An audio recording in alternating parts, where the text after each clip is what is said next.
Hi guys, welcome to our channel. ನಿನ್ನೆ ಮ್ಯಾಚ್ನಲ್ಲಿ ನಮ್ಮ ಬೆಂಗಳೂರು ಬುಲ್ಸ್ ಗೆಲ್ಲುವ ಮ್ಯಾಚ್ ಸೋತಿದೆ, ಅದು ಕೂಡ ಲಾಸ್ಟ್ ನಲ್ಲಿ. ನನಗಂತೂ ತುಂಬಾ ಬೇಜಾರಾಯ್ತು. ಆದ್ರೆ ಕೊನೆವರೆಗೂ ಫೈಟ್ ಚೆನ್ನಾಗಿತ್ತು. ನಮ್ಮ ಬುಲ್ಸ್ ನಿನ್ನೆ ಎಲ್ಲಾ ವಿಭಾಗದಲ್ಲೂ ಚೆನ್ನಾಗಿ ಪರ್ಫಾರ್ಮೆನ್ಸ್ ಕೊಟ್ಟಿದೆ. ರೇಡಿಂಗ್ ನಲ್ಲೂ ಡಿಫೆನ್ಸ್ ನಲ್ಲೂ ಚಿಂದಿ ಪರ್ಫಾರ್ಮೆನ್ಸ್. ಆದ್ರೆ ಲಾಸ್ಟ್ ನಲ್ಲಿ ಅಕ್ಷಿತ್ ಅವರು ರೇಡ್ಗೆ ಹೋಗಿ ಸೂಪರ್ ಟ್ಯಾಕಲ್ ಆದ್ರು. ಇದೇ ನಮ್ಮ ಬುಲ್ಸ್ ಸೋಲಿಗೆ ಕಾರಣ.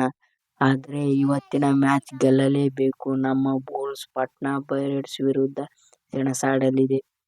ಆ ಕಡೆ ಪಾಟ್ನಾ ಪೈರೇಟ್ಸ್ ತಂಡ ಬಲಿಷ್ಠವಾಗಿದೆ. ಆದ್ರೆ ನಮ್ಮ ಬುಲ್ಸ್ ನಿನ್ನೆ ಹೇಗೆ ಆಡಿದ್ದಾರೋ ಹಾಗೆ ಇವತ್ತು ಕೂಡ ಆಡ್ಬೇಕು. ಆದ್ರೆ ಬೋನಸ್ ಪಾಯಿಂಟ್ ಬಿಟ್ಟು ಕೊಡಬಾರ್ದು. ಹೌದು, ನಿನ್ನೆ ಬುಲ್ಸ್ ಬರೀ ಬೋನಸ್ ಪಾಯಿಂಟೇ ಕೊಟ್ಟಿದೆ. ಆದ್ರೆ ಇವತ್ತು ಹಾಗೆ ಮಾಡಬಾರದು. ಈ ಎರಡು ತಂಡದ ಹೆಡ್ ಟು ಹೆಡ್ ನೋಡಿದ್ರೆ ಟೋಟಲ್ 23 ಮ್ಯಾಚ್ ಆಡಿದೆ. ಪಾಟ್ನಾ ವಿರುದ್ಧ 7 ಗೆದ್ದಿದೆ, 12 ಸೋತಿದೆ, 4 ಟೈ ಮಾಡಿಕೊಂಡಿದೆ.